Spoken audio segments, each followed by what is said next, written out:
Bien. Donc je te donne la parole, Pierre, et puis je redirai peut-être un tout petit mot aussi, et puis laissera. Donc, ce qu'on s'est dit avec Christophe, c'est qu'on n'allait pas faire une synthèse longue. Moi, en ce qui me concerne, j'ai pris des notes un peu sur tout ce qui a été dit, et si je devais revenir sur tous les points sur lesquels j'aurais envie de revenir, ça me prendrait beaucoup trop de temps. Donc j'en ai choisi deux, ce qui fait que je ne vais pas nécessairement me renvoyer aux exposés des uns et des autres. Donc c'est pas un fil rouge, c'est plutôt un point sur des choses qui m'apparaissent particulièrement importantes. Et en gros, ça porte sur le rôle de la formation initiale et de la pratique dans la construction du métier. Donc, d'abord, sur la question de la formation initiale. Alors, je voudrais repartir d'une déclaration de Xavier Retaux sur ce qu'il enseigne lui-même dans le cadre de l'Engmin, en disant finalement, ce qu'on leur apprend, c'est un canon, c'est-à-dire au sens d'une espèce de pratique de référence, si je comprends bien, de la discipline, mais dont on sait que les élèves ne pourront pas la reproduire telle qu'elle en situation réelle, faute de temps et à cause de différentes contraintes. Mais, ajoute-t-il, ils doivent connaître l'écart entre ce qu'ils font et ce canon. Et je crois que ça s'applique complètement, de mon point de vue, aux objectifs de la formation en ergonomie, ici à Paris. Bon. C'est-à-dire qu'on y a comme d'autres ont parlé de fondamentaux, de choses qui sont vraiment de démarche centrale ou de points centraux dans cette démarche. Donc c'est l'espèce de démarche, alors je ne sais pas s'il faut dire idéal, mais voilà, ce qu'on pense que doit être les points importants de la pratique. Et donc c'est une espèce de règle de fonctionnement, mais comme toute règle, elle est là pour être gérée. Et donc, il y a dans la qualité d'une intervention, il y aurait une qualité réglée, ce qui est une espèce de schéma idéal, et puis ce qu'on fait en situation réelle, qui est la qualité gérée de l'intervention, qui est une adaptation raisonnée, un arbitrage raisonné à partir de ces règles. Donc déjà, c'est le premier point à garder en tête. C'est à la fois un garde-fou, mais en même temps, c'est quelque chose dont on doit pouvoir s'écarter de façon raisonnée. Alors évidemment, quand on est en formation, on est encore... c'est peut-être difficile de savoir ce qu'on peut... avec quoi on peut transiger ou pas. Mais du point de vue de la pratique future, c'est bien ça quand même qu'il faut faire acquérir. Deuxième chose, sur le rôle de la formation initiale, et ça je voudrais repartir des remarques de la fin de journée hier, sur le fait que certains pouvaient avoir l'impression que les objectifs étaient trop élevés, ou bien qu'on donnait comme exemple des travaux qui étaient peut-être comment dire, oui, difficiles à mettre en œuvre pour un débutant. Alors, d'abord, je vais partir du constat que, quand même, ce qu'on a vu dans les exemples au cours de ces 2 jours, c'est des interventions qui vont très au-delà de ce qu'on aurait nous-mêmes préconisé il y a 15 ans. C'est-à-dire ce que les élèves sont capables de produire, c'est des choses qu'on n'aurait pas même imaginé il y a 15 ans. Et les enseignants d'aujourd'hui, peut-être... peuvent se demander s'ils seraient diplômés aujourd'hui à partir de ce qu'ils ont produit il y a 15 ans. Ah, voilà, bon, c'est pas du tout évident. Bon. Évidemment, ils risquent de ne pas vous le dire. Mais voilà. Et, voilà. Et par exemple, dans ces changements, je voudrais partir par exemple il y a eu différents exemplaires, mais pour revenir à une remarque que j'ai notée dans le discours de François Hubot ce matin. Quand François... Où est-ce qu'il est ? François, il est là. Quand tu dis l'objectif, c'est pas tant de décharger le demandeur d'un problème, mais plutôt de lui permettre, lui donner les moyens de s'en charger lui-même, je ne suis pas persuadé qu'on aurait dit ça comme ça il y a 15 ans. Je ne suis pas persuadé du tout. Voilà, bon, par exemple, et ainsi de suite. Les techniques de simulation, je sais pas comme elles sont vécues aujourd'hui, comme elles sont enseignées ici à Paris, ça n'existait pas telles quelles il y a 15 ans, donc voilà, ça devient de la pratique normale. Et ça m'amène sur ce sujet-là à dire un dernier point, c'est que on a mis en place ce qu'on appelait la fabrique de l'ergonomie à Paris cette année, en disant, et le principe de la fabrique, c'est de dire que enfin le postulat plutôt que le principe. Le postulat de la fabrique, c'est de dire que la discipline se construit par la recherche, très banale, par la pratique un peu moins banale, mais en ergonomie assez banale quand même, et par l'enseignement. C'est-à-dire que les décisions des enseignants sur ce qu'il convient d'enseigner, les choix qu'ils font sur donner moins d'importance à ceci, plus à cela, ça façonne la pratique de demain. Voilà. Donc, et ça fait partie, je pense, du rôle des enseignants. Les enseignants les portent un point de vue sur ce que doit être la pratique, ou ce qu'elle devrait être dans le futur. Ça, c'est mon point sur le rôle de la formation initiale. Puis, je voudrais faire un point sur le rôle de la pratique, finalement, à quoi sert la pratique du point de vue de la construction de la compétence et de la construction du métier. Et pour ça, je voudrais partir d'un point qu'a évoqué Christophe, enfin une déclaration de Christophe hier, et dans lequel il disait, alors j'ai noté, j'espère que je n'ai pas noté de travers, Christophe, l'intervention, on peut le voir comme la confrontation avec un singulier, le contexte particulier de l'entreprise, les personnes particulières qu'on rencontre, la situation du moment à laquelle l'entreprise fait face, et ainsi de suite. Donc, premier point de vue, confrontation avec un singulier. Deuxième point de vue, l'intervention comme un couplage, diagnostic, résolution, construit socialement, le couplage. Et c'est là-dessus que je voudrais broder un peu, comme une expérimentation in vivo. Alors, je vais broder, tu me diras si je brode de façon complètement à côté de ce que tu voulais dire ou pas, mais ça m'a vraiment intéressé de discuter ça. Qu'est-ce qu'on peut entendre par expérimentation? Alors pour moi, expérimentation, ça renvoie en expérimentation en biologie, en médecine, en ceci, cela, enfin bon, en physique et tout ce qu'on veut. Hein. Voilà.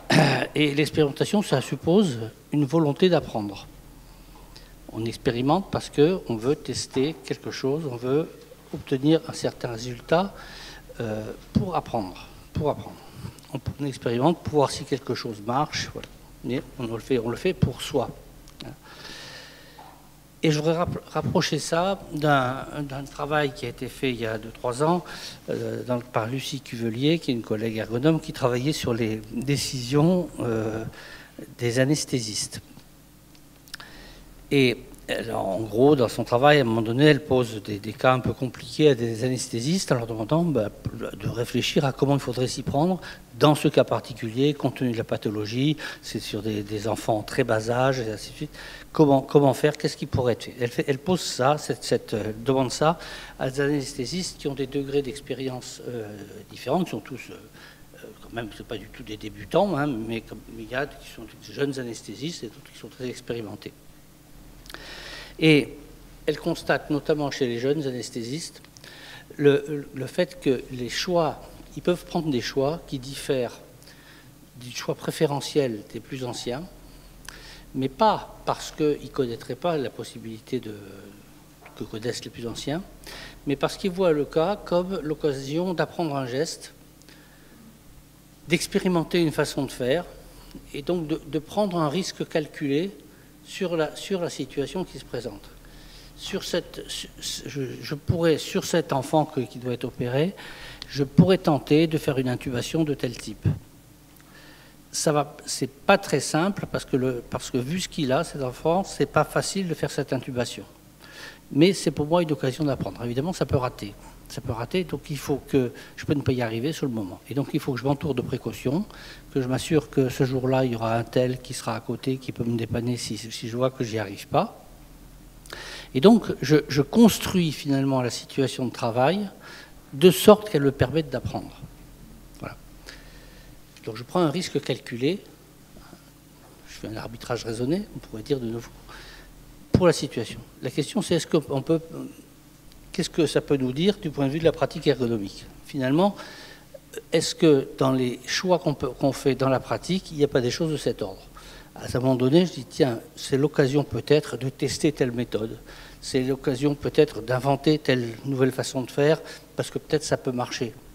Alors évidemment, pareil, il faut prendre ce genre de décision dans le cadre d'un risque calculé. C'est-à-dire, est-ce que c'est le moment, est-ce que c'est opportun de faire ça?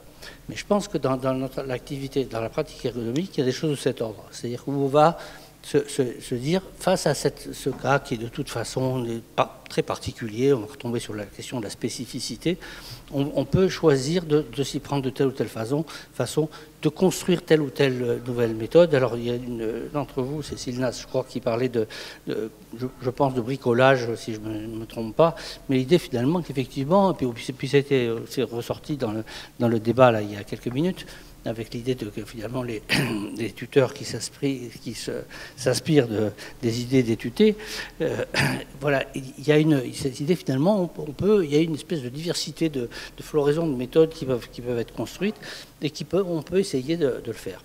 Et je voudrais finir sur ce point-là, après je te rends la parole, Christophe, en disant que, et en retournant aussi à ce que disait Xavier Retaux tout à l'heure, plutôt dans la journée, finalement, on peut voir l'intervention comme une expérience ludique aussi. C'est-à-dire comme un moment où on peut tester des choses, on peut prendre plaisir finalement à essayer des méthodes, expérimenter pour soi, parce que c'est la façon d'apprendre, mais expérimenter aussi parce que ça peut embarquer les personnes auprès desquelles on agit. Voilà.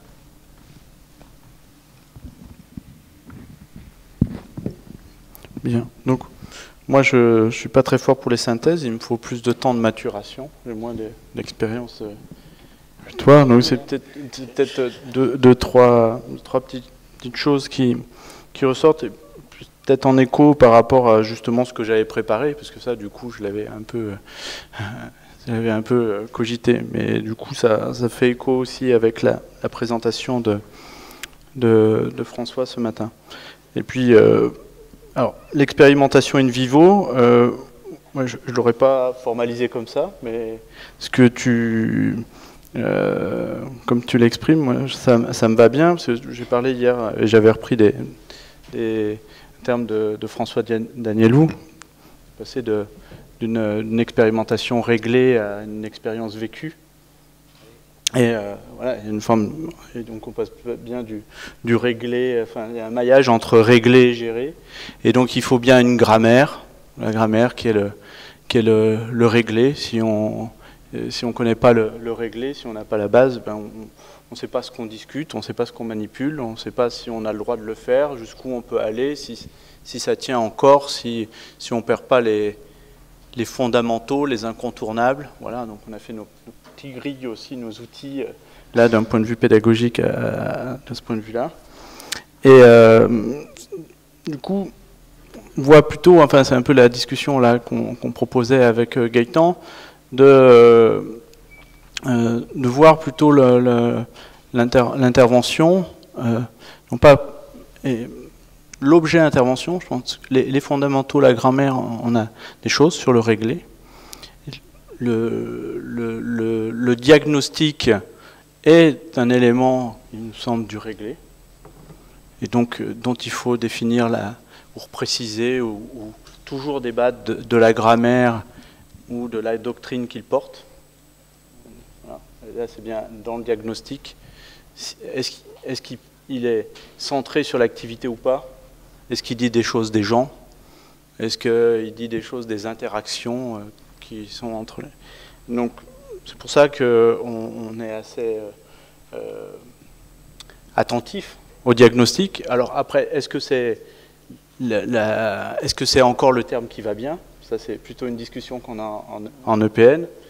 Je pense Irène Gaillard, qui était venue ici, dit, ben, moi ça m'embête, diagnostic, ça renvoie trop au médical. Et là, si on pose les choses comme ça, je suis d'accord. Et donc, du coup, le terme ne va plus. Mais est-ce qu'il faut le garder parce que c'est presque dans notre ADN, enfin pour certains, mais du coup, il faut le réinvestir autrement. Après, moi, je ne tiens pas particulièrement à des termes plus qu'un autre. La question, c'est qu'est-ce qu'on met dedans et qu'on ait un langage commun et quand on parle ensemble, qu'on sache de quoi on parle. Et plutôt que de passer du temps à dire oui, mais tu vois, moi le diagnostic, c'est plutôt un truc qui est comme ça que comme ça. Bon, quand on est d'accord là-dessus, après on peut rentrer plus dans le vif du sujet sur des choses qui sont plus sensibles. C'est un petit peu ce que François nous proposait ce matin. Le débat dans la communauté, c'est pas de savoir quelles sont les frontières du diagnostic, est-ce que c'est plus ceci ou plus cela ou moins cela. Ça, c'est des questions en formation, par contre. Il faut qu'on soit au clair pour savoir qu'est-ce qu'on attend et qu'est-ce que doit être le diagnostic. Ou les diagnostics, c'est un peu ce que... Oui, bien sûr. Enfin, non, oui, tu peux m'interrompre. Non, ça ne m'embête pas. La question, c'était, est-ce que ça... Ça t'embête que je t'interrompe? Il me répond oui. Bon. Oui, non, bon, alors, parce que je rebondis sur est-ce que le diagnostic, ça fait partie du réglé. Alors, ça dépend vraiment comment on voit la chose, parce que, bon, en tant que nécessité à l'intérieur d'une intervention, oui, ça c'est le dire que ça doit exister dans l'intervention. Après, ça ne dit pas comment on le fait. Hein. Ça ne dit pas combien de temps ça dure. Et ça ne dit pas quel statut ça a par rapport à l'action.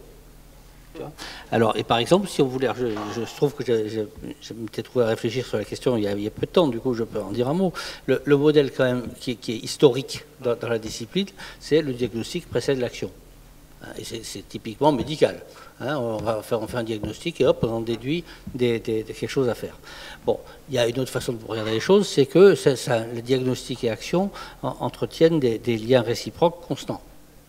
Hein, donc il y a une itération de séquences de diagnostic et d'action, il y a une répétition, alors ça, au sens où il y a des diagnostics au cours du temps, entrecoupés d'actions, les actions servant elles-mêmes d'ailleurs à alimenter le diagnostic. Voilà. Il y a une troisième posture qui consiste à se dire, en fait, le diagnostic, c'est le début de l'action. Poser un diagnostic, rendre un diagnostic dans l'organisation, c'est déjà commencer à agir. Dire quelque chose sur comment on voit la situation, c'est déjà un bout de l'action. Ça reste très classique. On peut dire aussi que l'action commence avant le diagnostic. Finalement, dès qu'on a commencé à discuter avec l'entreprise sur son problème, déjà on est entré dans une forme d'action. Certes, il va y avoir un diagnostic plus derrière, qui peut de nouveau être entrecoupé avec l'action, et ainsi de suite. Et il y a des situations, je voudrais le rappeler, d'indétermination totale. Par exemple, il peut y avoir une confusion totale entre diagnostic et action. Par exemple, dans des situations de traitement psychothérapeutique, il n'y a pas fondamentalement une distinction entre diagnostic et action. La construction du diagnostic, c'est agir déjà avec les personnes. Alors, évidemment, je ne suis pas sûr qu'il faille plaquer la situation psychothérapeutique sur le traitement des situations d'entreprise, mais ceci pour dire simplement qu'il y a des façons multiples de penser les rapports entre l'un et l'autre. Oui, et puis c'était la remarque et proposition de Johan, qui parlait de transformer pour comprendre. Et transformer pour comprendre, donc tu es bien dans l'action qui permet de produire. Donc, vous voyez, donc ma précaution était de mise, parce que moi j'ai pas la maturité de Pierre pour faire des synthèses bien carré, donc c'est plus approximatif. Mais en tout cas, je partage, cette idée-là rejoint bien ces différentes formes de diagnostic. Ça n'enlève pas le diagnostic historique, voilà, qu'on connaît, mais voilà, il y a des agencements. Enfin, on a parlé d'agencement. Je crois, François, tu as parlé ce matin de combinatoire. Voilà, hier on a parlé plutôt d'agencement. Voilà, donc comment on agence ces diagnostics entre eux avec qui mobilisent des méthodes, des techniques.